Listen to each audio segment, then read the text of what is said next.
তো ফ্রেন্ডস নমস্কার, আমি ডক্টর জয়ন্ত বাইন, প্লাস্টিক এবং কসমেটিক সার্জন। এবং আমাদের এই ভাইয়ের আমরা দেখতে পাচ্ছি গ্রেড 2B গাইনোকোমাস্টিয়া রয়েছে, অনেকটাই বড় হয়ে গেছে ব্রেস্টের সাইজটা। এবং এটাতে যেটা অসুবিধা হয় যে দেখতে খারাপ লাগে, হ্যাঁ, টি শার্ট বা অন্য কিছু পরলে পরে জিনিসটা প্রমিনেন্ট বোঝা যায়, একটা সোশ্যাল এম্বারাসমেন্টের কাজ করে।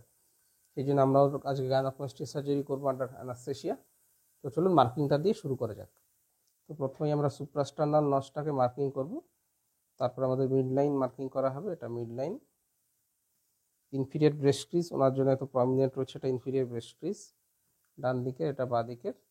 হাতটা লম্বা করে দিন ভাই, হাতটা লম্বা করে দিয়ে এই যে পাশের যেটা রয়েছে মাসলের যেটা ল্যাটারাল বর্ডার, এই একটু ঘুরে যান, একটু ঘুরে যান, ল্যাটারাল বর্ডারটা আমরা মার্ক করবো। ব্রেস্টেরও কিছু ল্যাটারাল পার্ট থাকে, এই পার্টটাতে আমরা সুন্দর করে লাইপোসাকশন করে দেবো এই জায়গাটায়। কোমরে হাত দিন ভাই, কোমরে হাত দিলে ব্রেস্টের আপার বর্ডার বেশ বোঝা যায়, এটা ব্রেস্টের আপার বর্ডার। আবারও হাতটা লম্বা করে দিন, হ্যাঁ একটু, এটা করলে মাসেলের আপার বর্ডার। তো মাসেলটাকে আমরা স্কোয়ার মার্কিং করব, মাসেলটা স্কোয়ার মার্কিং করা হবে, এটা মাসেল। আর এই গোল করে আমরা ব্রেস্টের মার্কিংটা করবো, এটা ব্রেস্ট টিস্যু। তো আমরা মার্কিং কমপ্লিট করেছি, এটা হচ্ছে ব্রেস্ট টিস্যু। আর এই যে এটা দেখছেন, এটা হচ্ছে মাসেল। তুলে দিন ভাই, মাসেল দেখুন কাঁধ অবধি চলে এসছে, মাসেল টিস্যু থাকবে, ব্রেস্ট টিস্যুটা ফ্ল্যাট হয়ে যাবে। তাহলে চলুন সার্জারিটা করা যাক। পেশেন্ট পুরোপুরি ঘুমিয়ে আছে এবং আমরা লাইপোসাকশন শুরু করেছি। এইভাবে লাইপোসাকশন করে পুরো ফ্যাটটাকে আমরা বের করে নিয়ে আসবো। আপনারা দেখতে পাচ্ছেন এখানে ফ্যাট জমে আছে, ফ্যাটটা গিয়ে মেশিনের ভেতরে জমা হবে এবং এটা পুরোটা ফ্ল্যাট হয়ে যাবে। আমাদের লাইপোসাকশন কমপ্লিট হয়েছে এবং আমরা দেখতে পাচ্ছি পুরোপুরি ফ্ল্যাট হয়ে গেছে চেস্ট। এই যে গ্ল্যান্ডুলার টিস্যু যেটা রয়েছে গ্ল্যান্ড, এই গ্ল্যান্ডুলার টিস্যুটা এবার আমরা বাদ দেবো।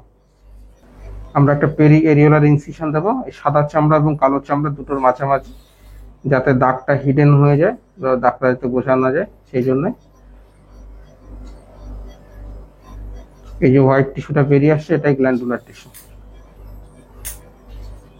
দেখুন এই যে সাদা রঙের টিস্যু বেরিয়ে আসছে, এটা গ্ল্যান্ডুলার টিস্যু। সো ভিউয়ার্স, আপনারা দেখতে পাচ্ছেন কত সুন্দর ফ্ল্যাট হয়ে গেছে চেস্ট, কোনো টিস্যু নেই। এবং আমরা এই যে দুদিক থেকে এতটা করে গ্ল্যান্ডুলার টিস্যু বাদ দিয়েছি এবং দুদিক থেকে প্রায় 750 সিসির ফ্যাট বেরিয়েছে। আমরা যে সুতো ইউজ করেছি এটা সেলফ অ্যাবজর্বিং সুতো, বাইরে থেকে দেখা যাচ্ছে না, আপনি অ্যাবজর্ব হয়ে যাবে। আর এই ড্রেনটা আজকে বিকেলে বা কাল সকালে আমরা খুলে দেবো। তো আপনারা গাইনোকোমাস্টিয়ার মার্কিং থেকে সার্জারি পুরো প্রক্রিয়াটা দেখলেন।